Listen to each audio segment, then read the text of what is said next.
When farm animals are fed antibiotics, they can develop antibiotic-resistant bacteria in their guts, and then the gut bacteria can become manure on meat, which can spread to humans. Even vegetarian humans, since drug-resistant bacteria in animal feces can also spread to people through crops, or the environment. The exhaust fans can blow MRSA superbugs straight out into the surrounding area from pig operations or poultry operations. You can find MRSA floating around outside these sheds containing thousands of turkeys or chickens.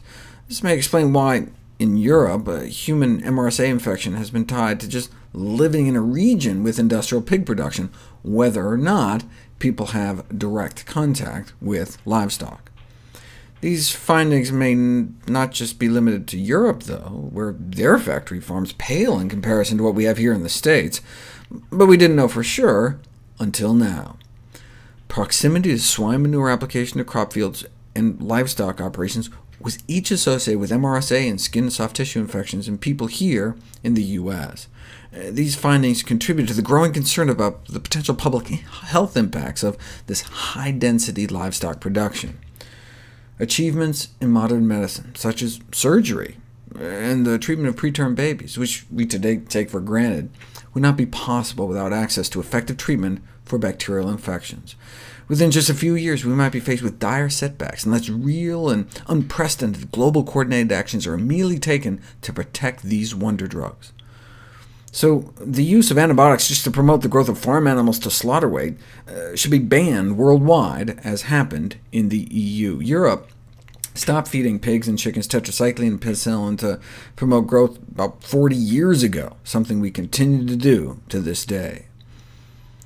The Pew Commission recently published a 5-year update on their landmark Blue Ribbon Commission report on current agricultural practices that found the present system of producing food animals in the United States presents an unacceptable risk to public health. Their #1 recommendation was to ban this non-therapeutic use of antibiotics. But agricultural lobbies are not going to give up the use of antibiotics without a fight. In December 2013, the FDA released guidance for industry, their voluntary guidance for industry. They recommend that antibiotics no longer be used to just fatten animals for slaughter, but emphasize that they're just that, toothless, non-legally enforceable suggestions.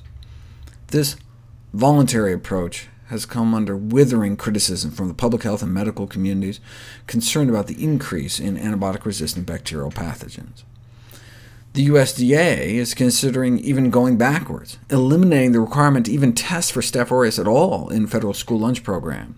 They understand that school-aged children are considered a sensitive population, hence more stringent requirements, including sampling and testing, may be required to help assure safety and public confidence. However, the cost of such programs must be weighed against the cost of buying the food needed to support the program. As one University of Iowa epidemiologist said, although human health should take priority over farm animals, farmers will be reluctant to change until researchers can come up with safe and cost-effective practices to replace the use of antibiotics. How much are antibiotics really saving the industry? The net bottom-line benefit from the use of antibiotic feed additives may only be about 25 cents per animal, which means eliminating the risky practice of feeding antibiotics by the ton to farm animals would raise the price of meat less than a penny per pound.